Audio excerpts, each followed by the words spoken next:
Assalamualaikum warahmatullahi wabarakatuh. Waalaikumsalam warahmatullahi Waalaikumsalam wabarakatuh. warahmatullahi wabarakatuh. Alhamdulillahirabbil alamin. Wabihi nasta'inu ala umuri dunya waddin. Kepada yang terhormat Bapak Hendy Pandupaksi selaku dosen pendidikan kewarganegaraan dan teman-teman yang berbahagia. Pertama, marilah kita panjatkan puji syukur kehadirat Allah SWT yang telah memberikan rahmat dan kesehatan sehingga kita bisa berkumpul pada pembelajaran pendidikan kewarganegaraan pertemuan ketiga yang akan membahas bab kedua yakni identitas nasional. Kedua, sholawat serta salam semoga selalu tercurahkan kepada junjungan kita Nabi besar Muhammad Shallallahu Alaihi Wasallam yang telah menuntun kita dari jalan yang gelap menuju jalan yang terang benderang yakni ad-dinul Islam. Baik, sebelum presentasi dimulai, perkenalkan nama saya Amelia Septi Adina dengan nomor NIM akhir 093 yang akan memandu jalannya pembelajaran pada malam hari ini sebagai moderator. Sebelum presentasi dimulai, marilah kita membaca Ummul Quran yakni suratul Fatihah agar presentasi atau pembelajaran pada malam hari ini berjalan dengan lancar. Al-Hadiniyah Al-Fatihah.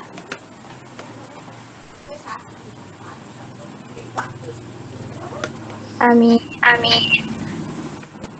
Amin amin ya robbal alamin. Baik, untuk selanjutnya yakni sesi presentasi yang akan dipresentasikan oleh kawan kita atau teman kita Wildan Zainun Nasi. Kepadanya dipersilahkan.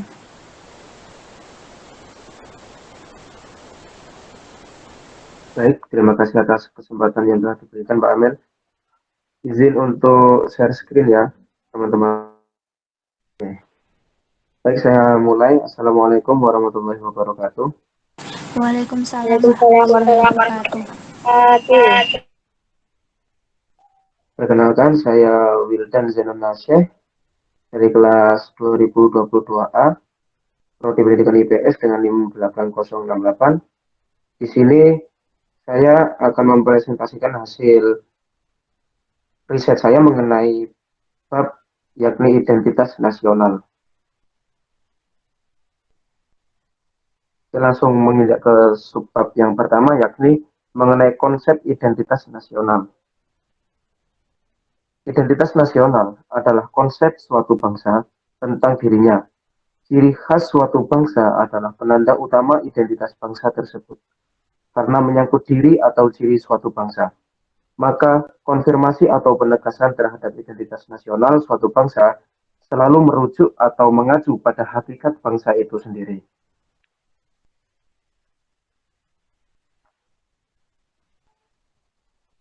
Kemudian mengenai nasionalisme. Nasionalisme dapat diartikan sebagai suatu paham yang menganggap kesetiaan tertinggi atas setiap pribadi harus disertakan kepada negara kebangsaan atau bahasa Inggrisnya nation state sebagai sikap mental dan tingkah laku individu maupun masyarakat yang menunjukkan adanya loyalitas dan pengabdian yang tinggi terhadap bangsa dan negara.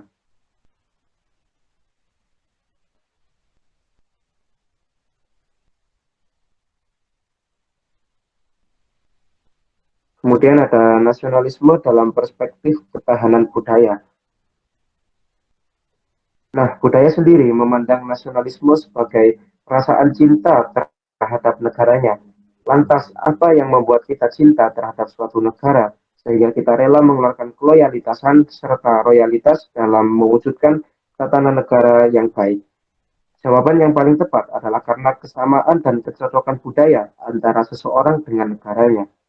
Kecocokan ini seringkali terjadi karena kita dibesarkan dengan nilai-nilai budaya dalam lingkup tersebut.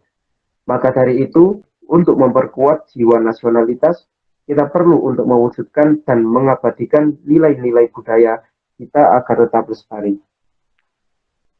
Jadi di sini terdapat sebuah korelasi antara budaya dan juga nasionalisme.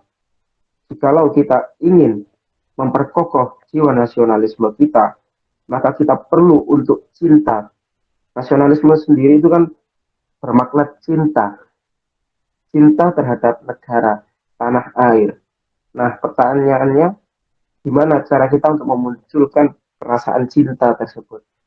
Nah, salah satunya adalah dengan budaya. Karena apa? Karena seperti yang telah saya jelaskan tadi, kita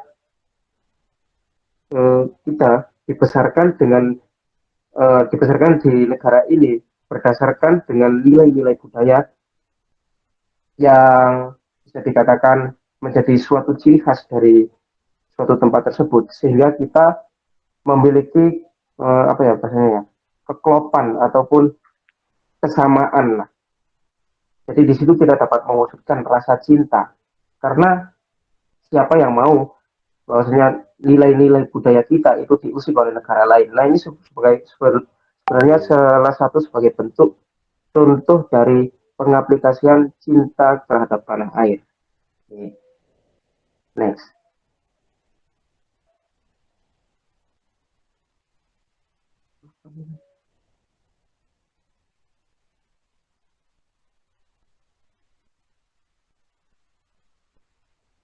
Bentar ya, tidak kelihatan. Nasionalisme dalam perspektif demografi. Mengenali dan mencintai kondisi lingkungan bangsa dan negara dijadikan sebagai sebuah alternatif untuk menumbuhkan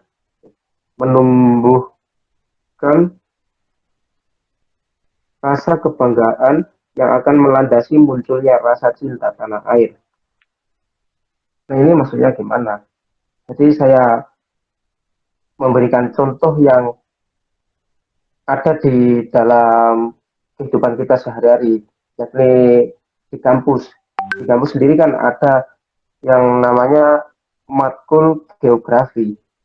Nah, dalam matkul geografi tersebut ada beberapa pembahasan di mana di situ akan menjelaskan mengenai kondisi lingkungan fisik dari negara kita Indonesia.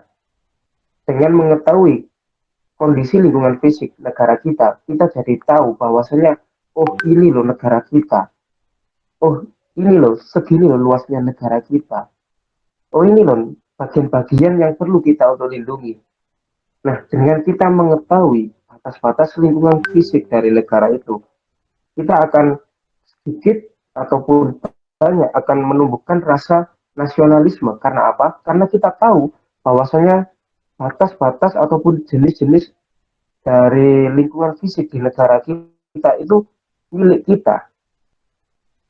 Jadi di situ akan ada yang namanya rasa tenggang rasa yang namanya merawat, melindungi, seperti itu. Jadi di situ akan muncul jiwa nasionalisme di dalam diri kita. Karena apa? Karena kita mengetahui kondisi lingkungan fisik di negara kita yang sebenarnya. Nggak mungkin. Contoh ya, contoh kecilnya, kalau kita nggak tahu ini rumah kita, ya kita tidak akan merawat ataupun menjaga rumah ini. Kalau kita tahu bahwasanya ini rumah kita, maka di situ refleks akan secara otomatis kita akan melindungi, merawat, menjaga dan lain-lain. Intinya bahasa Jawanya ngerumat rumah ini agar tetap aman, nyaman, enak dilihat, enak dihuni, kayak gitulah. Kurang lebih negara ini perumpamaannya kayak rumah gitu. Jadi kita perlu tahu rumah ini bentuknya gimana, lebarnya semana, apa saja ruangannya, ada apa saja dalam ruangannya. Jadi begitu. Jadi demografi demografi juga berpengaruh terhadap pengokohan jiwa nasionalisme. Tuh, lanjut. Nasionalisme dalam perspektif politik.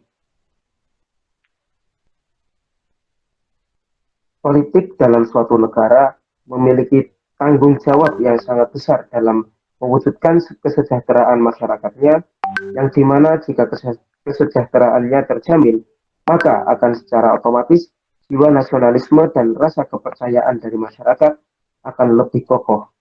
Lantas pertanyaannya, siapakah yang menjalankan perpolitikan dalam suatu negara? Jawabannya, yakni seluruh warga masyarakat Indonesia. Kita berbicara soal Indonesia ya teman-teman, supaya lingkupnya lebih spesifik lagi. Jadi semua warga negara Indonesia itu berhak untuk mengikuti ataupun menjalani perpolitikan dalam suatu negara. Bukan hanya dari lembaga pemerintah, bukan dari orang-orang petinggi-petinggi negara, bukan hanya mereka, melainkan kita juga sebagai orang biasa, ini juga memiliki pengaruh yang besar terhadap dunia perpolitikan di negara. Sebelum itu kita perlu ketahui terlebih dahulu ya politik yang gimana, karena politik ini luas sekali ya teman-teman. Di sini karena kita berbicara soal negara, jadi kita akan memspesifikannya di perpolitikan kenegaraan.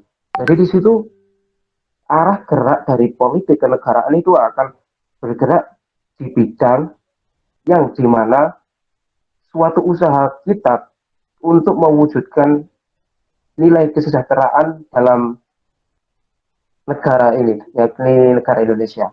Jadi di situ kita berhak untuk mewujudkan yang namanya lingkungan yang sejahtera, aman, nyaman. Nah, cara-cara agar menuju titik di mana kita dapat merasa sejahtera, nyaman, dan tenang, itulah yang kita sebut dengan politik itu sendiri.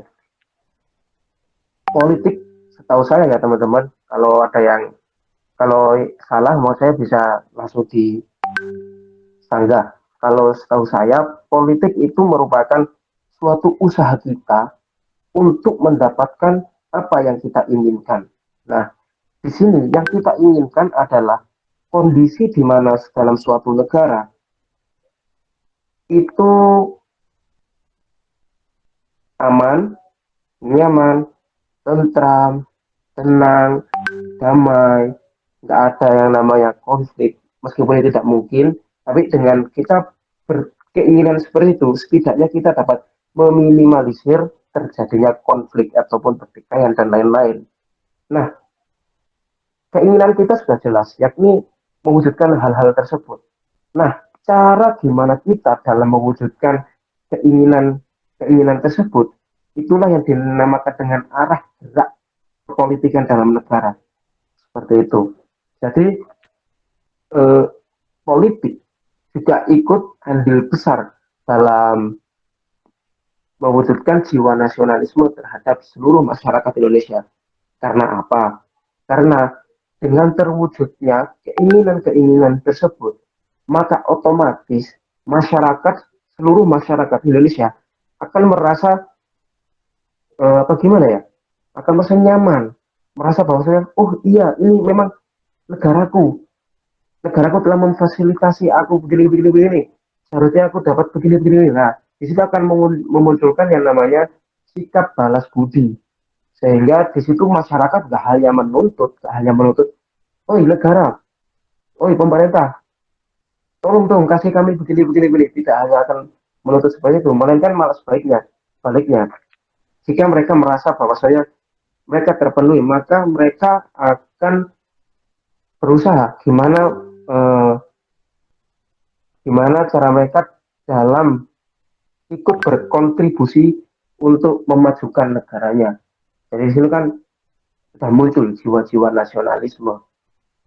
Jadi begitu. Jadi terdapat korelasi antara perkembangan nasionalisme, jiwa nasionalisme dengan politik. Oke, lanjut.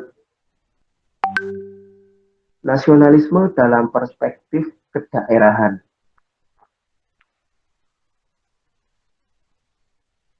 Kedaerahan atau dapat kita sebut otonomi daerah ini bersifat menunjang beberapa aspek yang dirasa mampu untuk memperkokoh jiwa nasionalisme karena dalam menjalankan administratif dapat lebih terfokus dan intens.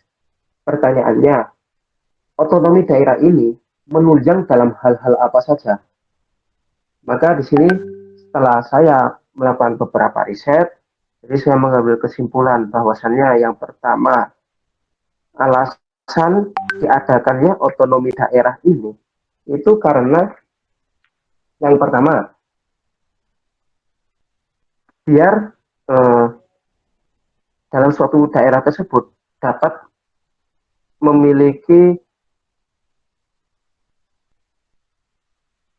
dapat memiliki kuasa penuh dalam mengembangkan tiap beberapa aspek dalam daerah tersebut.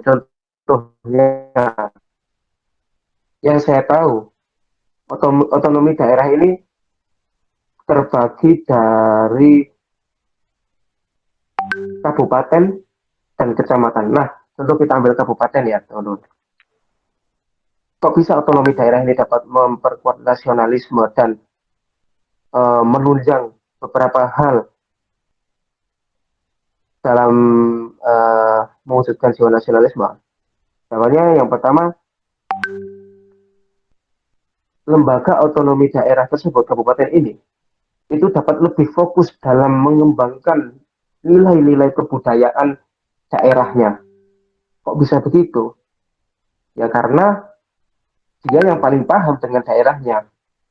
Kita ambil contoh jikalau yang mengurus ini semua adalah pemerintah pusat yang berada di ambil contoh di Sumatera. Dia mengurus seluruh negara Indonesia, maka di situ dia tidak akan tahu dengan detail seperti apa sih budaya kita di sini ya, lebih tepatnya di eh, contoh kalau saya di Kabupaten Mojokerto seperti itu. Jadi yang tahu ya orang-orang ataupun lembaga-lembaga yang berada di Kabupaten Mojokerto itu sendiri. Dengan dia mengetahui dengan detail gimana nilai-nilai kebudayaan tersebut, maka dia akan lebih dapat menunjang potensi-potensi untuk mengembangkan nilai-nilai budaya tersebut. Dampaknya apa? Seperti slide yang pertama tadi, bahwasannya budaya itu memiliki peran yang sangat-sangat penting untuk mewujudkan jiwa nasionalisme. Jikalau jikalau nilai-nilai budaya ini mampu dikembangkan dengan sangat-sangat baik, maka otomatis ya tadi jiwa nasionalisme dari orang-orang di lingkup tersebut juga akan meningkat. Dia tahu identitas dia. Oh ini aku orang Mojokerto. Oh ini budayaku. Oh ternyata Mojokerto tergabung di Indonesia. Wah, kayaknya aku harus melindungi Indonesia nih. Itulah kurang lebih. Terus eh, itu soal kebudayaan ya teman-teman. Kemudian ada soal perekonomian. Bicara mengenai perekonomian, maka akan secara otomatis kita akan juga bicara mengenai kesejahteraan. Jika pemerintah, jika seluruh kendali di negara ini diambil oleh pemerintah pusat, memang bisa, namun tidak akan efektif, teman-teman. Karena dapat kita ketahui bersama bahwasanya Indonesia ini sangat-sangat luas, dan nggak hanya luas, di Indonesia itu terpencar-pencar gitu loh, tersekat oleh lautan gitu loh. Jadi ada beberapa pulau. Masih mending jika negara kita luas tapi satu daratan. Nah, kita tidak kan. Kita terpecah-pecah karena kita ini maksudnya terpecah-pecah itu kondisi geografisnya ya teman-teman, bukan hal yang lain. Kondisi geografis kita itu kepulauan. Jika kita jika kita hmm, eh, jika pemerintah pusat mengambil kendali penuh atas perekonomian, roda perekonomian dalam seluruh daerah-daerah yang tergabung di negara Indonesia, ya tadi akan tidak akan efektif. Namun sebaliknya jika kendali perekonomian itu dibagi ataupun bisa dibilang diamanatkan kepada setiap lembaga-lembaga daerah, maka di situ setiap lembaga-lembaga daerah akan lebih bisa mengembangkan ataupun menjalankan roda perekonomian dalam suatu daerah tersebut.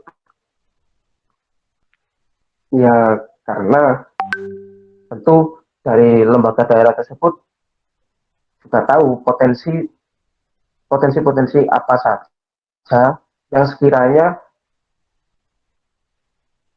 dapat memberikan sumber-sumber penghasilan ataupun dapat memberikan tunjangan perekonomian dalam daerah tersebut. Contoh daerah di Papua sana, saya tidak tahu untuk lebih tepatnya otonomi daerah di sana, tapi saya sebut di Papua gitu aja ya. Contoh di Papua, di situ kan mereka tahu lembaga daerah di sana tahu bahwasanya daerah mereka ini kaya akan mineral-mineral. Mineral-mineral ini contohnya kayak emas, nikel, terus apa lagi ya? Nikel, emas, perak, dan lain-lain. Kayak bebatuan kayak bauksit, batu apa lagi ya? Kurang tahu saya. Intinya kayak gitu. Jadi mereka tahu bahwasanya oh di daerah ini kita ini loh potensi-potensi sumber ekonomi yang begitu luar biasa. Maka di situ lembaga daerah juga memiliki kekuasaan ataupun hak untuk mengolah sumber daya alam tersebut sehingga nanti akan menghasilkan ataupun akan menjalankan roda perekonomian dengan dengan potensi yang lebih baik. Jika roda perekonomian tersebut berjalan dengan baik, otomatis kesejahteraan dari masyarakat akan lebih baik lagi. Bukan berarti pasti baik ya teman-teman, tapi lebih baik lagi. Itu jika masyarakat merasa sejahtera kembali lagi ke yang sebelumnya, maka secara otomatis mereka akan ya betul akan tumbuh rasa jiwa-jiwa nasionalismenya gitu. Karena mereka merasa bahwasanya ini aku hidup, ini aku bisa sejahtera ya karena salah satunya karena bantuan dari lembaga otonomi daerah tersebut karena telah bisa mengatur ataupun mengelola sumber daya alam ini menjadi hal yang sangat-sangat bermanfaat itu. Jadi di situ pasti otomatis dari warga setempat akan berusaha untuk melindungi tempatnya agar tidak diraup oleh orang-orang lain. Orang-orang lain di sini maksudnya dari negara-negara lain ya teman-teman. Di situ mereka akan berusaha melindungi dan juga mengembangkan seperti itu. Lanjut, nasionalisme dalam perspektif dinamika globalisasi. Era globalisasi yang diikuti oleh perkembangan teknologi telah memberikan kita kemudahan dalam banyak hal, seperti komunikasi, transportasi, telah memberikan kita kemudahan dalam banyak hal, seperti komunikasi, transportasi, berniaga, dan lain-lain. Namun, globalisasi bisa dikatakan sebagai pisau yang bermata dua.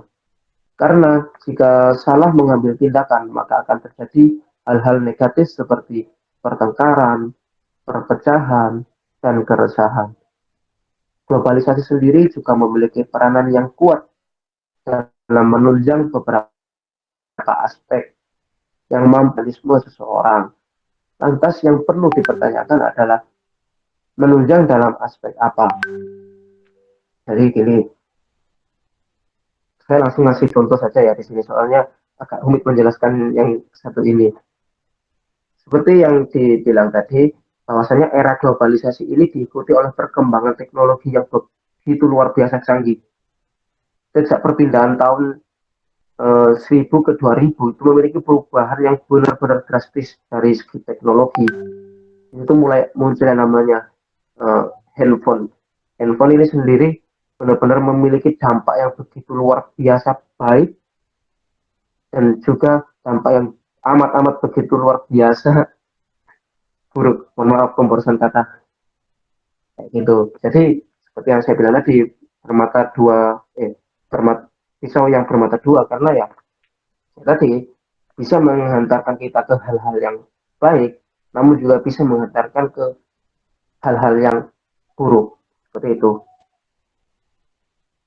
Jadi contohnya kayak gini, dengan teknologi tadi handphone atau gadget yang di situ sekarang telah ada beberapa software ataupun aplikasi yang menunjang kita dalam berkomunikasi, sharing informasi, terus kayak sharing ilmu, pengalaman dan lain-lain. Terutama di komunikasi ya teman-teman. Komunikasi dan informasi itu yang begitu luar biasa, memiliki impact yang bisa dikatakan sedikit mengubah era mengubah era pada saat ini. Karena apa? Di situ banyak sekali hal-hal positif dan negatif. Saya yang negatif tidak akan mengsepil ya teman-teman. Yang jelas ada hubungannya dengan dengan nasionalisme tadi itu karena yang pertama dengan kita memanfaatkan memanfaatkan handphone ataupun software aplikasi seperti IG itu kita dapat mengekspresikan eh, mengekspresikan diri kita, terus eh, negara kita, terus budaya kita, kecintaan kita itu dapat kita ekspos. Contohnya, saya orang Mojokerto, saya ngeposting makanan onde-onde, terus di caption tersebut saya bilang onde-onde adalah makanan terenak di dunia. Nggak ada makanan yang bisa menyaingi makanan onde-onde. Nah, di situ kan kita sebenarnya sudah melakukan suatu pembrandingan dari suatu daerah ataupun identitas daerah kita. Kita melakukan suatu pembrandingan agar daerah kita ataupun identitas kita itu dapat diketahui oleh khalayak umum. Akan banyak orang yang tahu tentang daerah kita. Sehingga nanti akan mendapatkan banyak sekali dampak positif dari hal tersebut. Seperti itu. Dan itu juga salah satu bentuk pengaplikasian dari jiwa nasionalisme loh teman-teman. Soalnya ada kaitannya dengan eh, rasa bangga akan kedaerahannya. Dan dia sadar bahwasanya daerah ini tergabung ataupun menjadi satu dalam suatu ikatan yang satu ikatan ini dinamakan Indonesia seperti itu. Jadi di situ contoh untuk positifnya. Jika negatifnya itu saya sedikit kayak lebih berpotensi untuk terjadinya disintegrasi ataupun perpecahan seperti itu sih teman-teman. Jadi banyak dari teman-teman yang melihat kalau saya di zaman sekarang banyak sekali kayak berita hoax yang bersebaran. Yang berita hoax ini sangat berpotensi besar untuk menjadi apa namanya itu, menjadi bahan dasar untuk terjadinya suatu perpecahan. Jadi eh, nasionalisme dalam perspektif dinamika globalisasi itu yang seperti itu ya teman-teman. Saya agak sulit menjelaskannya soalnya dari riset yang saya lakukan tadi itu sangat sedikit yang membahas mengenai hal ini. Namun saya memakai logika saya bahwasanya di sini globalisasi memang ada kaitannya dengan pengembangan jiwa nasionalisme. Orang dulu sama orang sekarang itu tentu memiliki kualitas jiwa nasionalisme yang berbeda. Contoh orang zaman 45 sama kita, orang zaman 2023 tentu beda jiwa nasionalismenya. Orang nasionalisme dan identitas nasional. Identitas nasional adalah kepribadian nasional atau jati diri nasional yang dimiliki suatu bangsa yang membedakan bangsa satu dengan bangsa yang lainnya. Nasionalisme sendiri akan terwujud jikalau orang tersebut tahu dan juga paham akan identitas nasionalnya. Pertanyaannya, identitas nasional kita itu yang seperti apa sih? Setelah saya melakukan beberapa riset, di sini saya tidak mengada-ada, ini berdasarkan riset dari beberapa artikel yang saya cari. Untuk identitas nasional kita itu seperti halnya Pancasila, lambang Garuda Pancasila, lagu kebangsaan. Itu salah satu contoh dari identitas nasional kita. Seperti itu teman-teman. Oke, kita sampai di kesimpulan. Jadi untuk kesimpulannya, dalam bernegara penting rasanya untuk kita memiliki jiwa atau rasa nasionalisme dan melindungi rasa cinta tanah air ini agar tidak memudar. Karena konsekuensinya akan berdampak terhadap disintegrasi atau perpecahan. Dan sekiranya penting rasanya untuk kita ketahui hal-hal apa saja yang dapat membantu kita dalam memperkokoh jiwa nasionalisme. Mungkin itu saja yang dapat saya sampaikan. Tentunya nanti jika teman-teman kurang paham dengan apa yang saya sampaikan, bisa langsung bertanya ya teman-teman. Untuk pertanyaannya juga tidak dibatasi kan ya teman-teman. Ya yang masuk akal saja lah. Maksudnya kalau memang perlu ditanyakan ya ditanyakan, kalau memang tidak agak tidak perlu dipertanyakan ya nggak usah dipertanyakan, biar kita singkat saja waktunya. Seperti itu teman-teman. Selebihnya mohon maaf jika ada salah tutur kata ataupun misinformasi. Jika informasi yang saya dapat tadi ada beberapa yang keliru, bisa nanti teman-teman langsung raise hand ya teman-teman. Baik, saya tutup untuk presentasi ini. Wassalamualaikum warahmatullahi wabarakatuh. Waalaikumsalam warahmatullahi wabarakatuh. Presentasi yang sangat bagus ya teman-teman. Mungkin dari teman-teman ada yang mau ditanyakan atau mau ngasih saran, atau mungkin dari penjelasan Wildan tadi ada yang salah, boleh teman-teman kasih pendapatnya. Silakan raise hand atau boleh ditulis di kolom chat nih.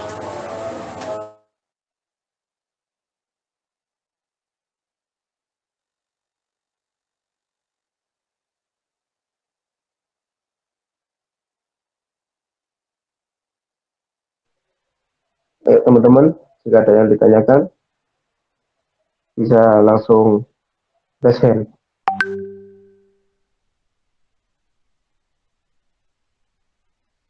Sinyalnya kurang bagus, bisa ditulis di kolom chat.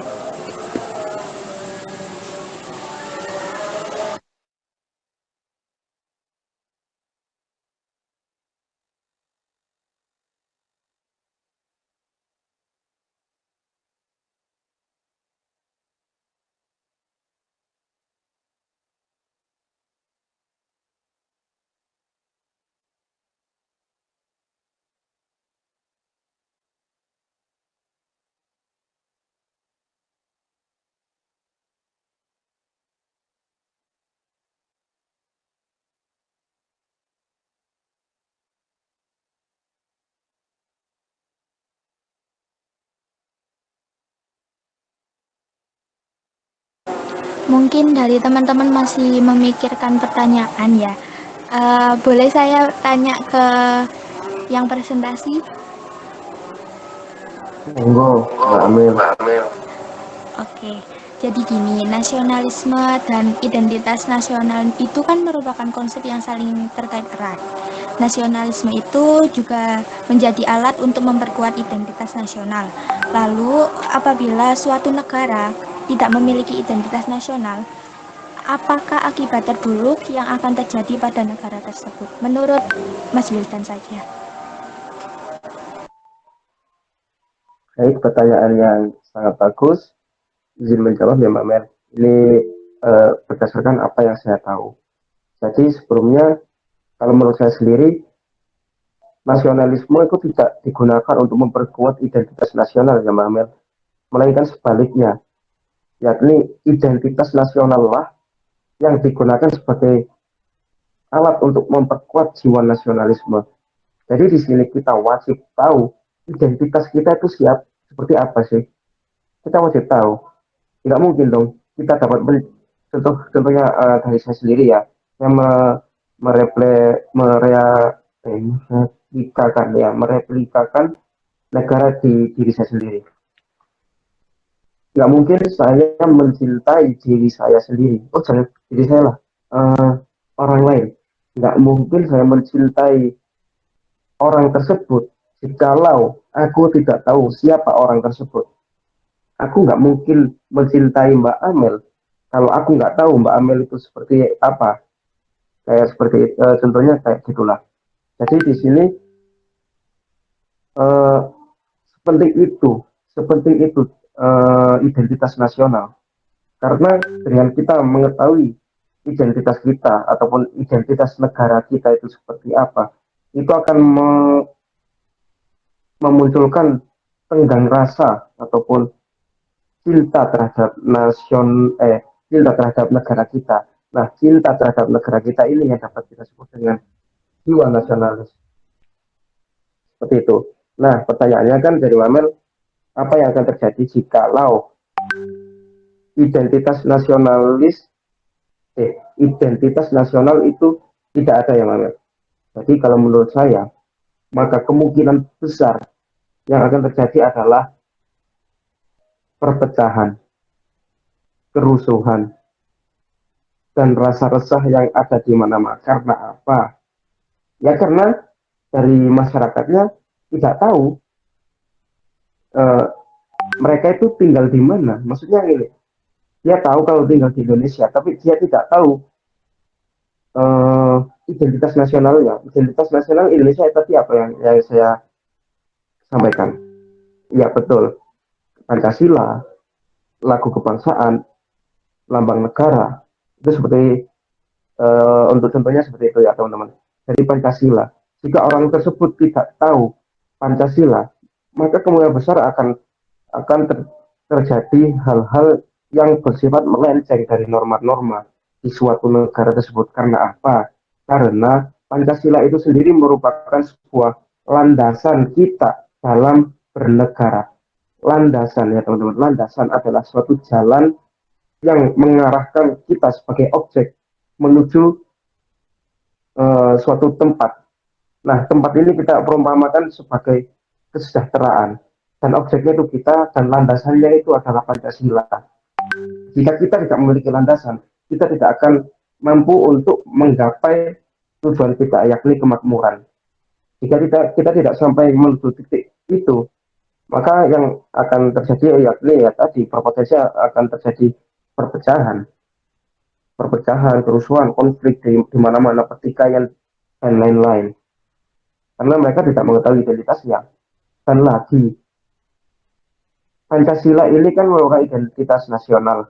Dan Pancasila ini sendiri juga tercipta berdasarkan nilai-nilai budaya, nilai-nilai norma, nilai-nilai moral di Indonesia itu sendiri. Jadi ibaratnya itu gambaran Indonesia itu seperti apa sih? Nah, Pancasila itu sendiri yakni gambaran kita, yakni bangsa Indonesia. Urusan tercapai enggaknya kita dalam mewujudkan nilai-nilai yang sesuai dengan Pancasila, menurut saya itu bukan hal yang utama ya. Yang memang penting sih. Yang jelas kita yang pertama itu mengetahui. Jika sudah mengetahui, kita berusaha untuk merealisasikan nilai-nilai tersebut, mengaplikasikan dalam kehidupan kita seperti itu.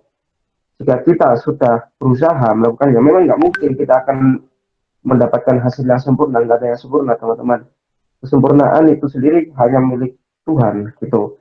Jadi yang penting kita memiliki suatu usaha yang dimana dengan berusaha itu sendiri setidaknya telah menghantarkan kita ke dalam satu langkah, dua langkah, tiga langkah, ataupun beberapa langkah menuju tujuan kita. Seperti itu. Bisa diterima Mbak Amel untuk jawabannya? Baik, bisa. Jawabannya sangat-sangat bagus. Oke, selanjutnya ini ada pertanyaan dari Mbak Asni. Saya Asni dengan nomor NIM akhir 132 izin bertanya. Nasionalisme kan ideologi yang menekankan pentingnya kesatuan, persatuan, dan identitas bangsa. Tapi, apakah nasionalisme masih relevan pada masa kini? Mungkin bisa langsung dijawab. Atau mau ditampung dulu, Mas Wildan? Baik, saya akan mencoba menjawabnya. Tadi yang ditanyakan dari Mbak Asli itu apakah relevan? eh, eh, Apakah nasionalisme itu relevan untuk masa ini? Begitu kan ya Mbak Amel? Nggih, seperti itu. Oke. Bentar ya, saya coba untuk berpikir. Hmm, Sebenarnya jawabannya sudah ketebak. Jawabannya ya tentu masih relevan. Bukan relevan lagi, tapi memang ibaratnya kalau kita di Islam tuh ibaratkan sebagai sholat kayak gitu loh, wajib. Tapi untuk alasannya ini yang saya agak bingung ya teman-teman sebentar. Alasannya,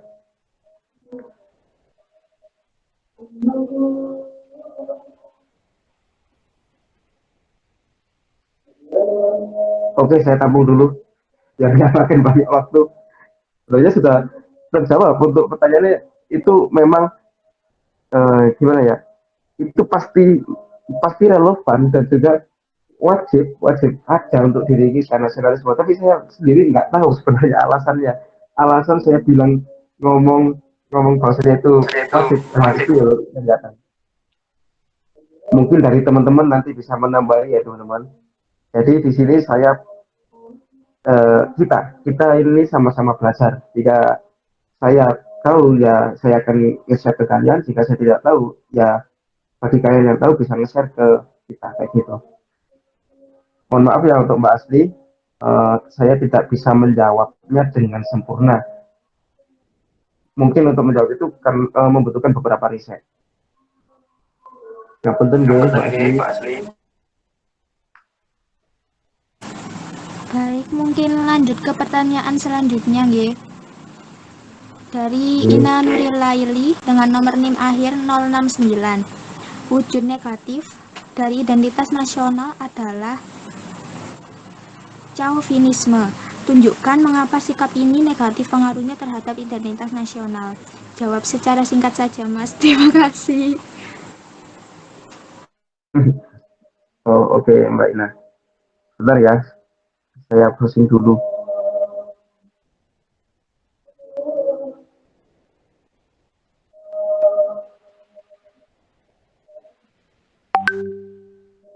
Oke, Chauvinisme itu merupakan sebuah bentuk di mana kita terlalu overproud ya terhadap negara kita ataupun memiliki jiwa nasionalisme yang apa namanya yang apa namanya itu ya overproud lah intinya nggak tahu bahasa Indonesia ya saya yang overproud intinya itu. Jadi menurut saya itu sangat-sangat eh, bentar Mbak Amel, pertanyaannya apa ya tadi ya? Pertanyaannya, tunjukkan mengapa sikap Calvinisme negatif pengaruhnya terhadap identitas nasional. Oke, oke. Jadi pengaruhnya itu negatif. Nggih. Saya langsung aja mengambil contoh yang sering kita ketahui bahwasannya di media sosial warga Indonesia ini sangat barbar ya teman-teman. Nah kebarbaran ini tuh sebenarnya salah satu bentuk jiwa nasionalisme. Karena apa? Mereka nggak terima jikalau ada negara lain yang menyinggung ataupun mengusik negara kita. Namun mereka mensuarakannya ataupun melampiaskannya itu dalam bentuk hal yang salah. Mereka membela, mereka itu kayak nggak terima. Nah sikap nggak terima dan membela ini sebenarnya jiwa nasionalisme, menunjukkan bahwa wah orang Indonesia ini memiliki jiwa nasionalisme yang begitu besar. Namun sampai sebesar itu mereka nggak bisa berpikir gimana cara mereka menyuarakan dengan hal yang baik, mana menyuarakan dengan hal yang buruk. Jadi menurut saya dengan mereka mensuarakan ataupun ya mensuarakan isi pemikiran mereka, bahwasanya mereka nggak terima bahwasanya negara kita itu dihina, dan mereka menghina balik ataupun mencaci maki orang tersebut ataupun mencaci maki budaya negara dan identitas orang tersebut, maka sebenarnya itu berdampak buruk bagi identitas nasional kita. Sebenarnya itu salah satu bentuk hal yang melenceng dari identitas kita. Jadi dampaknya ya ya seperti yang saya bilang tadi, bahwasanya itu hal yang sangat-sangat negatif karena itu akan merugikan orang lain dan juga akan merugikan bangsa kita sendiri, negara kita sendiri. Seperti itu. Terima kasih. Baik, itu tadi jawaban dari Mas Wildan. Bagaimana untuk Mbak Ina? Bisa diterima? Masya Allah, bisa. Baik, tadi Mbak Laili angkat tangan ye. Mau bertanya atau nggak jadi? Sudah ada di kolom komentar. Oke, bentar saya cek dulu ya. Pertanyaan selanjutnya dari Laili Ulfatun Nadiro dengan nomor NIM akhir 102. Nasionalisme itu kan penting, namun pemuda-pemudi sekarang lebih menyukai budaya luar. Lalu, bagaimana cara menumbuhkan nasionalisme di era global saat ini? Bagaimana untuk Mas Wildan, mau dijawab langsung atau ditampung dulu?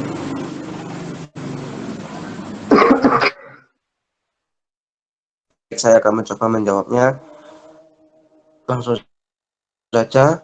Mungkin untuk membendung rasa suka terhadap budaya orang lain itu memang nggak bisa dibendung ya, karena setiap orang memiliki daya minat masing-masing. Jika mereka memang minat dengan budaya orang lain ya nggak masalah kalau menurut saya, no problem.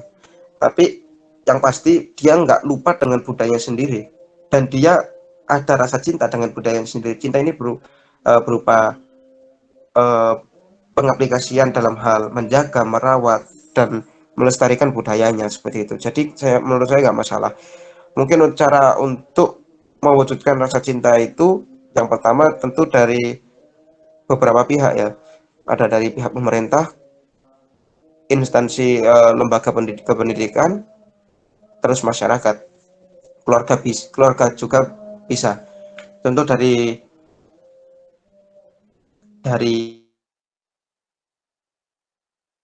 kita memberikan fasilitas berupa sebuah tempat ataupun lembaga yang mengelola budaya-budaya di daerah tersebut.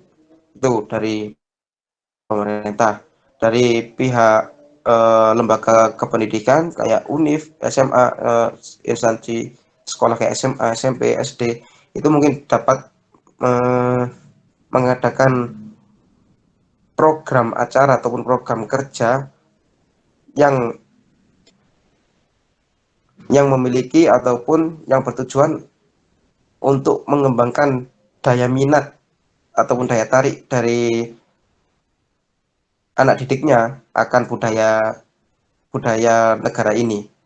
Jadi dengan program acara itu akan memberikan ataupun memotivasi anak didiknya untuk mencintai ataupun meminati budayanya seperti itu. Dari keluarga dan masyarakat mungkin sebenarnya sama juga. Di situ dari keluarga dan masyarakat juga ikut berpartisipasi dalam mengajak pemuda-pemuda di Indonesia ini agar mencintai dan melestarikan budayanya. Mungkin dari sekedar sharing-sharing, ngobrol-ngobrol, terus mengajak untuk menjalankan kebudayaan itu sendiri. Contoh jika di sini kebudayaannya reog, ya sudah pemuda-pemuda diajak untuk melakukan kegiatan budaya reog tersebut. Mungkin seperti itu sih yang dapat saya jawab. Baik, mungkin dari Mbak Laili bisa diterima atau mungkin ada sanggahan? Sudah. Terima kasih. Baik, terima kasih kepada yang presentasi Mas Wildan, terus yang bertanya juga, dan teman-teman sekalian. Kesimpulan dari presentasi atau bab 2, yakni Dalam bernegara, penting rasanya untuk kita memiliki jiwa ataupun rasa nasionalisme dan melindungi rasa cinta tanah air agar tidak memudar, karena konsekuensinya akan bertambah terhadap disintegrasi atau perpecahan. Dan sekiranya penting rasanya untuk kita ketahui hal-hal apa saja yang dapat membantu kita dalam memperkokoh jiwa nasionalisme. Baik, itu saja yang bisa saya sampaikan. Kurang lebihnya saya mohon maaf. Terima kasih atas perhatiannya. Terima kasih kepada yang berpresentasi karena memberikan materi yang sangat baik dan bisa menjawab dengan baik juga. Dan teman-teman yang udah bertanya juga, terima kasih karena pertanyaannya juga bagus-bagus sekali. Semoga ilmu yang kita dapatkan pada malam hari ini bisa memberikan kita ilmu yang bermanfaat bagi kita, anak atau mungkin anak murid kita ke depannya. Wassalamualaikum warahmatullahi wabarakatuh.